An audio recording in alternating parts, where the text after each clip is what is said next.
Continuamos. Ricardo de la Cruz Nieves, Lizania Salcedo, un servidor, el doctor Amaury García. Cada día en Cátedra Médica, el doctor Roberto Lafontaine, Nelson Rodríguez Monegro. Los lunes, los catedráticos, hoy hablando del tema de los adultos mayores, los envejecientes. Mira, escúchame, Ricardo, aquí tenemos a Alexandra Campuzano, que es del Centro de Cuidado Diurno. Adelante, Ricardo. No iba a decir, para reforzar un poco eso que señalaba la doctora Marcia Castillo. Uno de los personajes favoritos míos del siglo de las luces, del iluminismo, es Voltaire. Voltaire, que era François-Marie Arouet, un tipo genial, valiente, un momento en la vida que se quedó solito peleando contra el oscurantismo de la Edad Media. Él solo enfrentó a la iglesia entera. Hay un libro que se llama Voltaire frente a los clérigos, que es una cosa digna de leer. Los otros tuvieron miedo, no quisieron o no se atrevieron. O no tenían material, gris. Gris. Y esa cosa. Se conectan, tú sabes. El hecho es que Voltaire habló de la vejez, este hombre brillante, este genio.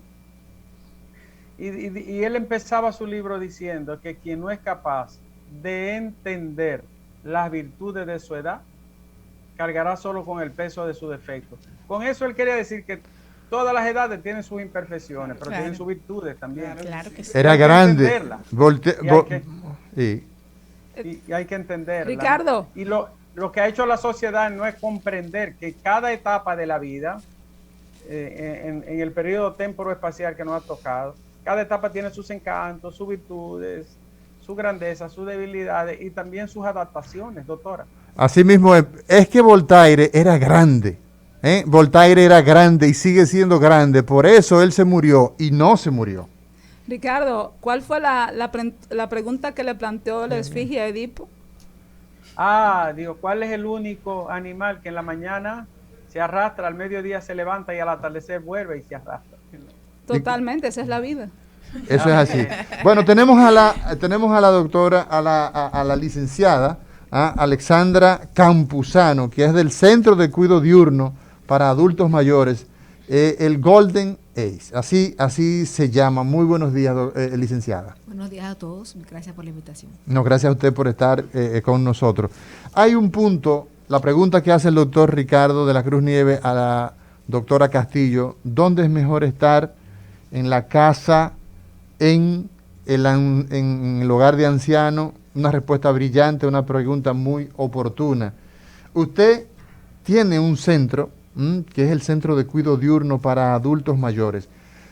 Díganos su versión de la situación en la República Dominicana de los envejecientes, de estas personas que están a la libre por ahí. Bueno, tal como decía mi compañera, la persona que trabaja en CONAPE, perdóname, Giselle, nuestro país vive muchas situaciones en cuanto al envejecimiento. Hay adultos mayores, la minoría, que está siendo atendida de forma adecuada en sus hogares. Sin embargo, muchos de nuestros adultos mayores viven, con escasos recursos, con muy escasa atención y son muy vulnerables. Las pensiones sabemos que son un monto bastante reducido, que muchas veces no alcanza ni siquiera para la mitad de la canasta básica. El CONAPE ha dado unas pensiones solidarias, sin embargo también le hace falta un poco de fondos a esas pensiones porque no alcanzan para cubrir las necesidades mínimas de un adulto mayor. Otras personas viven en sus casas con sus familiares, sin embargo tampoco podemos decir que viven en bienestar. Viven porque están atendidos, porque tienen una hija o un hijo que vive con ellos, sin embargo no se atienden todas sus necesidades desde el aspecto funcional, desde el aspecto de bienestar, porque no podemos decir que recibir alimentación y recibir, digamos, medicamentos cumpla con los requisitos de bienestar. El bienestar va un poco más allá. El bienestar está relacionado con tu percepción en el ente social, cómo te sientes y cómo te sientes satisfecho con tu historia de vida, cómo te congregas con tus iguales, cómo recibes aparte de medicamentos, que no es ni siquiera muchas veces lo más importante, porque el ser bien tratado, el tener una buena calidad de vida, a veces es mucho más importante que el medicamento que estamos recibiendo. Y como le decía la doctora Marcia hace unos minutitos, ¿dónde se está mejor? Donde me siento yo mejor, donde me tratan mejor. Ya si es en mi hogar, pues bienvenido sea. Sin embargo, si otras personas tienen que institucionalizarse porque lamentablemente como familia no podemos atender esas necesidades, pues también bienvenido sea. Sin embargo, teníamos un tema cultural que mencionábamos antes de estar en vivo, de que nosotros como dominicanos y quizá hasta como latinos, no nos gusta institucionalizar al adulto mayor, porque muchas veces lo entendemos como abandono. Sin embargo, cada vez es más necesario recurrir a una tercera persona para que te dé una asistencia, porque nuestro estilo de vida nos impide estar en los horarios en los que nuestros familiares están, digamos, despiertos atendiéndolos. Es imposible que una familia deje de trabajar, la hija o el hijo, para atender a la mamá, porque eso va directamente y merma su calidad y su ingreso en el hogar. Usted ha mencionado un punto importante, ha dicho, no es suficiente, parafraseando un poco lo que usted ha dicho, no es suficiente con alimentar y dar medicación a un adulto mayor, hay otras cosas, hay otras formas en las que yo estoy maltratando al adulto mayor que tengo en casa, aún esté brindándole lo que necesita en términos de alimentación y medicación. Me gustaría entonces en esta parte, Giselle, como encargada de Departamento de Denuncias y Seguimientos del CONAPE, que nos pueda hablar de las distintas formas en las que un adulto mayor puede ser maltratado, que quizás muchas familias ni siquiera están conscientes de que están maltratando a su adulto mayor, quizás por desconocimiento, falta de educación, en cierto modo, que nos hable un poquito sobre esto. Sí, realmente es así. Muchas veces los familiares o personas más cercanas a nuestros adultos mayores desconocen que cualquier acción, sea por omisión o de manera intencional, están cometiendo algún tipo de maltrato hacia los adultos mayores. Regularmente, acá en nuestro país, según la experiencia que hemos vivido con el CONAPE, hizo una definición ya oficial que se declaró oficial en la Convención de Toronto en el 2002 sobre la definición del maltrato, que es una acción única o repetida o la falta de respuesta apropiada que ocurre dentro de cualquier relación donde exista una respectiva confianza entre un adulto mayor y un familiar.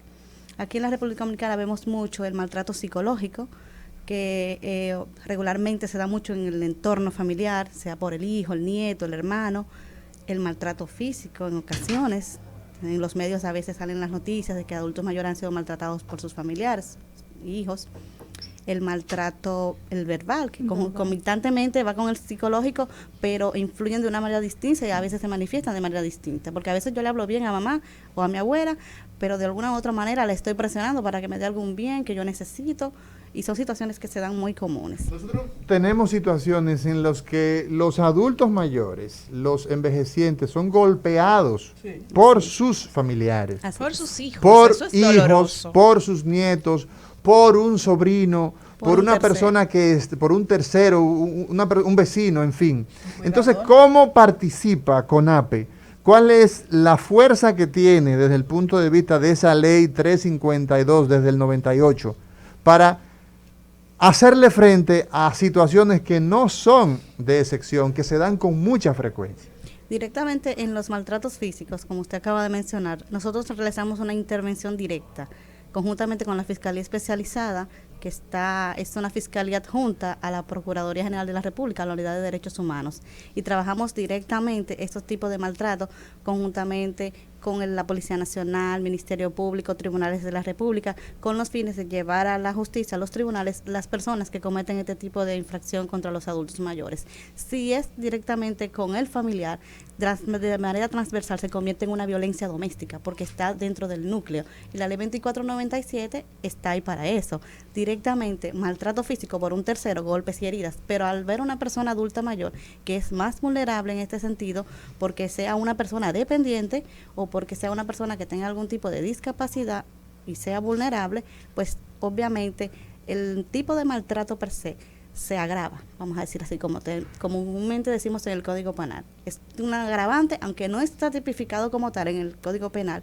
La ley conjuntamente, la ley 352, la 2497, pues convierten esta acción en un tipo penal, que obviamente debe ser judicializado. Eso significa que una persona que comete esa acción es pasible de judicialización. De palachirola, o sea, preso, ya viado. Nosotros hemos tenido casos. 809-682-9850 es la línea de contacto. Si usted conoce de un envejeciente que en este momento es objeto de maltrato, que lo golpean, usted puede llamar a qué línea, a qué teléfono puede hacer sus denuncias. Y hoy hablamos con la licenciada Alcántara, Gisela Alcántara, que es la encargada del Departamento de Denuncia y de darle seguimiento en ese Consejo Nacional de la Persona Envejeciente. Nosotros tenemos varios teléfonos, directamente estamos en todas las redes sociales y pueden llamar en caso de cualquier tipo de abuso y maltrato contra una persona adulta mayor a los teléfonos 809-688-4433, extensiones 8028, 8029. Directamente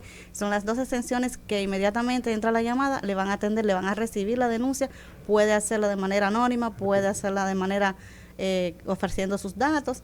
Y repito nuevamente el teléfono, 809-688-4433, extensiones 8029, 8028. Lisania Salcedo. Bien, doctora Cristian Bruján, usted hablaba del rango de edad, de cómo nuestro sistema va perdiendo funciones a medida que envejecemos. ¿Cuáles son las principales afecciones a las que se ve expuesto un adulto mayor? ¿Y cuál debe ser el rol de la familia como cuidador, así como usted, ese adulto mayor se encargó de llevar a sus hijos al pediatra, que la familia, pues, usted pueda hacer conciencia de que entiendan que tienen esa responsabilidad también llevar a su adulto mayor a sus chequeos con el geriatra? Mira, hay lo que se llaman los síndromes geriátricos que van a complicar mucho al adulto mayor, y un síndrome te va a desencadenar otro tipo de enfermedad, terminando entonces con el paciente ya perdiendo función, donde termina ya en discapacidad o encamado. Uno de estos síndromes está en lo que son las caídas. Los adultos mayores sufren mucha caída. Un adulto mayor que se cae probablemente tenga una fractura de cadera, puede tener, como la doctora Marcia puede corroborar, puede hacer lo que es una hemorragia, ¿verdad? Si el paciente puede durar mucho tiempo en el piso. Un ejemplo, ya estos pacientes vienen a veces con enfermedades, porque no todos los adultos mayores llegan con enfermedades crónicas, pero sí la gran mayoría. Un paciente diabético, hipertenso, aumenta más el riesgo de enfermedades cardiovasculares, como son los eventos vasculares, los infartos cardíacos. También tenemos lo que son las infecciones recurrentes, las incontinencias, tanto urinaria como fecal. Tenemos la depresión en estos pacientes, como bien se hablaba, cuando el doctor preguntó que dónde era mejor envejecer. Entonces, por eso depende, porque un paciente que vive supuestamente acompañado, pero nadie habla con él, no se le explica lo que se va a hacer con él. Hay una cuestión en Latinoamérica que Botre habló, el edadismo, que son los prejuicios que hay sobre la persona. Una pregunta, doctora Bruján. Sí. Nosotros tuvimos hace unos años atrás el equipo completo, García Silverio, en Orlando, y yo vi que mami disfrutaba más que algunos de los adultos los parques de diversión, Sí. por el hecho de ser de 60 años, de 65, de 70, de 40, ¿la gente cambia en su disfrute? No, eso no cambia. Entonces, ahí donde quiero intervenir. Entonces, si un paciente o un adulto mayor, un ejemplo, no está siendo bien tratado en su casa, pues lo ideal es que vaya a un lugar de cuidado. Yo no le diría auspicio, un centro de adulto mayor, porque a veces en esos lugares está mejor tratado.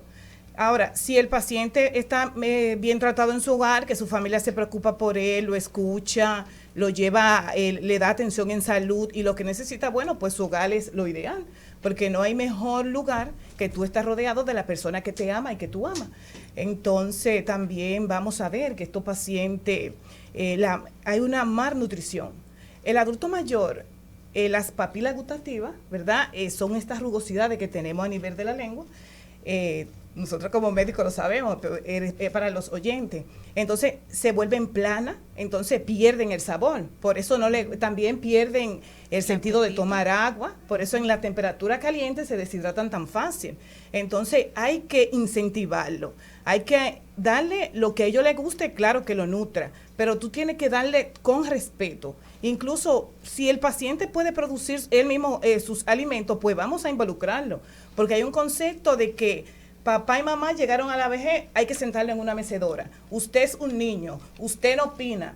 No es así. El adulto mayor no es un niño. El adulto mayor ya está formado. El niño viene para que tú lo formes. Tenemos que tener mucho cuidado en eso. Bueno. El adulto mayor tiene derecho a tomar su decisión en cuanto a salud. Si va al médico, si no va. Si quiere ser operado, si no. O sea, todas esas decisiones, si él es funcional cognitivamente, deben tomarse de acuerdo con él. Licenciada Giselle Alcántara, usted quería hacer una precisión. Sí, en cuanto a lo que decía la doctora Bruján, cuando ella mencionó que el adulto mayor debe ser cuidado y si no es cuidado en su hogar, llevarlo a un hospicio, vamos a decir, a un asilo, que ahora lo decimos centro geriátrico. Centro geriátrico. Exactamente. Ahí yo quería anotar algo. La ley 352, en su artículo 3, establece... Esa es la ley que norma el Consejo Nacional de la Persona Envejeciente en la República Dominicana. Recuerden ustedes, si ustedes saben de una persona que está en situaciones de dificultad, que se le vulneran sus derechos, hay una ley y existe una institución que se llama CONAPE y hoy tenemos la persona que se encarga de las denuncias y de dar seguimiento a esos casos. Adelante, licenciada Alcántara. Okay. Continúo con relación al artículo 3 de la ley que usted acaba de mencionar. Establece que el adulto mayor debe permanecer en su núcleo familiar y que su familia es responsable de proveerle los cuidados y alimentación que necesita. El Código Civil Dominicano también establece ese tipo de responsabilidad. Pero más aún, nuestra Constitución, en su artículo 57, da la protección a las personas mayores y dice que es una responsabilidad tripartita, Estado, familia y sociedad. El deber de los miembros de la familia es cuidar a ese adulto mayor que está en su núcleo familiar para mantener y asegurar y garantizar su permanencia en el mismo. Es algo más de conciencia. Es que papá, mamá tienen experiencia, nos forjaron a nosotros y que ahora les toca a ellos recibir esa atención que tanto la ley, la Constitución y las otras leyes adjetivas le establecen y nosotros debemos cumplir con ese deber. Entonces, es en ocasiones un poquito triste decir, bueno, yo no puedo cuidar a mi papá, a mi abuela o a un hermano que no tuvo hijos y tengo que llevarlo a un centro de cuidado, cuando realmente debe envejecer conmigo en mi hogar, debe recibir esa atención, ese calor humano, porque muchas veces las hermanas de los hogares o las personas que tienen centros geriátricos tienen personal excelentísimo, muy bueno y todo, pero qué mejor que estar en tu casa rodeado de tu familia. Bueno, eso tiene sus aristas. Sí. Gracias por su opinión, licenciada Alcántara. Vamos a ver, doctora Marcia Castillo, usted como neuróloga, y una neuróloga que es bastante activa en comunicación, en redes sociales, filósofa, tiene unas características bastante holísticas. A mí me gustaría quedarme solamente con la Marcia Castillo, neuróloga, envejecimiento y enfermedades neurodegenerativas. A ver qué nosotros podemos hacer, cómo podemos orientar a los cuidadores, cuáles son los tips. Son muchas preguntas, respuestas que también deben ser muchas, pero vamos a ver cómo lo sintetizamos. Él me quiere sacar de lo que yo quería decir, pero no me va a sacar. Sobre el asunto del edadismo. ¿El qué? Del edadismo. Edadismo. Edadismo, sí. La moralidad de los pueblos se mide en función de cómo trata a sus envejecientes. Y una sociedad que no es recursiva, que no es responde de manera adecuada, y cuando hablo de sociedad hablo de esa parte tripartita que tú mencionas, Estado, familia, persona, porque la patria del hombre es el alma. Entonces, bien lo decías tú, ¿dónde está el ser humano mejor que en su casa? Cuidado. Pero donde está esa hiperproductividad, esta sociedad del cansancio de la que bien habla Byung-Chul Han, donde nosotros somos esclavos de nuestra propia productividad, tenemos que producir para ganar más, porque ganar más es ser más feliz, entre comillas. Entonces, estas personas están necesariamente desatendidos. Entonces, solamente hacer esa pequeña acotación. Y sobre las enfermedades neurodegenerativas, sabemos también que estos pacientes ya a nivel de horarios específicos, sobre todo después de las 5 o las 6 de la tarde, entran en el famoso estado crepuscular, el estado de puesta de sol, no en estado de agitación, de delirio, desorientación visoespacial, yo me voy para mi casa, recogen las cosas, es un estado como un poco de psicosis, y ahí entra mucho el tema de la comunicación, la empatía, la paciencia que el familiar o el cuidador tiene que tener para poder lidiar con esta situación. Esto se da no solamente en las demencias, se da en el Parkinson, se da en la enfermedad de Lewis y en toda la enfermedad neurodegenerativa que afecten lo que es la parte frontal, sea una demencia cortical, subcortical. Quiero señalar también en ese aspecto que para todas las enfermedades neurodegenerativas, cuando ya se va produciendo un merme o un socavamiento en lo que es la autonomía y la autovalencia, lo que es el sistema de apoyo de la cuidantería, del cuidado, es bastante difícil, porque se necesita un cuidador primario y se necesita un núcleo de cuidado. Entonces, tú tienes, casi siempre, cuidador se escribe con A. O sea, ¿por qué te digo que se escribe con A? Porque siempre el cuidador es una mujer. Y ahí tenemos el tema de que siempre es una hija, es esposa o es una nieta. Y entonces ahí también se debe hacer como una especie de reflexión sobre ese apoyo que necesita esa persona que está cuidando, porque esa va a ser una persona que va a tener luego un síndrome del cuidador. Y tú dirás, ¿y qué tiene que ver esto con esto que estamos hablando? Porque eso también impacta el núcleo familiar, y ahí viene el maltrato del envejeciente. Es una relación causa-efecto. Una pregunta, Marcia, en el contexto de la neurología, en la práctica del día a día tuya como neuróloga, ¿cuál es la principal enfermedad neurodegenerativa? ¿Cuál es la principal enfermedad que padece el ser humano? No, el Alzheimer sin duda, y luego el Parkinson. Alzheimer. Sí. Y Parkinson. ¿Cuál es la situación? Tú diriges el club de cuidadores de enfermedad de Parkinson. ¿Cuál es la situación con ese tipo de iniciativas? ¿En este momento funciona el club?